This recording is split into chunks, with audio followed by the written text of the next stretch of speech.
आप सभी को नमस्कार। मैं वंदना आप सबके साथ हूँ।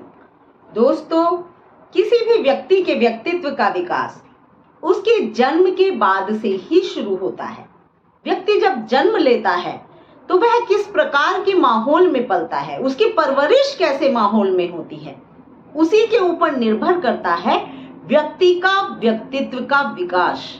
आपने देखा होगा, जब हम घर बनाते हैं तो हम हमेशा घर की नींव मजबूत बनाते हैं। यानी कि अगर हम किसी भी मकान की मजबूती के बारे में चाहें तो वह उसकी नींव के ऊपर निर्भर करती है।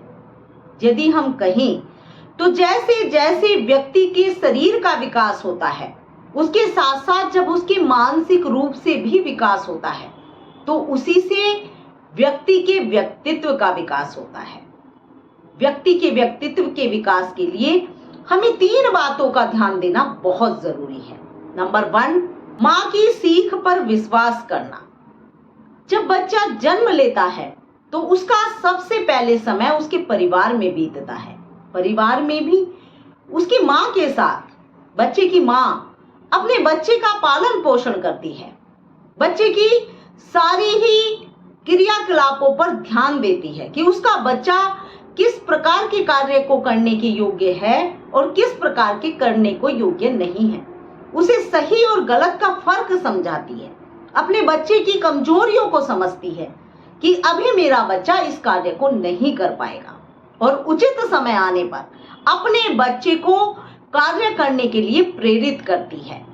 बच्चे की माँ ही अपने बच्चे का मार्गदर्शन करती है, जिससे कि बच्चा जीवन में आगे चलकर सफलता को हासिल करता है। बच्चे की माँ ही बच्चे की सबसे बड़ी गुरु होती है। बल्कि यूं कहें कि बच्चे के भाग्य का निर्माण बच्चे के माँ के द्वारा ही होता है। नंबर 2, धीरे धीरे स्वयं को मजबूत बनाना। जब बच्चा परिवार के बाद समाज में निकलता है, समाज के लोगों से मिलता है, समाज में कार्य करता है, तो उसे वहां पर कई प्रकार की परेशानियों को झेलना पड़ता है। और जब वह परेशानियों को झेलता है, उन्हें सोल्व करता है, तो उससे उसका माइंड विकसित होता है। क्योंकि समाधान का ना होना ही समस्या है, और जब व्यक्ति समाधान को ढूंढ लेता है तो समस्या का हल अपने आप ही मिल जाता है। और किसी भी समस्या को सुलझाने से व्यक्ति के मस्तिष्क में विकास होता है, और विकसित मस्तिष्क को ही हम बुद्धि कहते हैं। जब धीरे धीरे व्यक्ति बाहर निकलता है, समाज में निकलता है, तो वह कई प्रकार की परेशानियों का सामना करता है।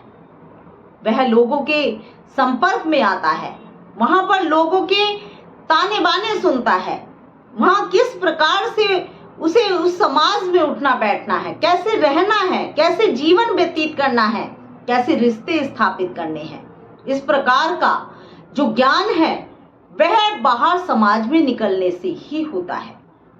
नंबर 3, सही समय पर आगे बढ़ना। जब विकसित मस्तिष्क हो जाता है तो उससे हमारी बुद्धि का विकास होता है, हम ज्ञान प्राप्त करते हैं, और उसी से व्यक्ति जान पाता है कि उसे किस समय पर कौन सा कार्य करना है और किस समय पर कौन सा कार्य नहीं करना है। यदि व्यक्ति का मस्तिष्क विकसित है, तभी वह अपने जीवन को सही समय पर सही कार्य का चुनाव करके सार्थक बना सकता है और आने वाले समय में उन्नति कर सकता है। तो दोस्तों, यदि जीवन में अपने व्यक्तित्व को अच्छा बनाना है, निखारना है, तो व्यक्ति को शारीरिक रूप से भी स्वस्थ रहना पड़ेगा। शरीर को स्वस्थ रखने के लिए जितने भी कार्य हैं उन पर ध्यान देना पड़ेगा। क्योंकि यदि व्यक्ति का शरीर स्वस्थ नहीं है और व्यक्ति के अंदर चाहे कितना भी विवेक है, कितनी भी बुद्धि है, वह समाज में एक अच्छे व्यक्तित्व के साथ प्रस्तुत नहीं हो सकता। इसलिए शारीरिक रूप के साथ साथ मानसिक रूप से स्वस्थ होना और विकसित होना, यही व्यक्ति के अच्छे व्यक्तित्व का लक्षण है।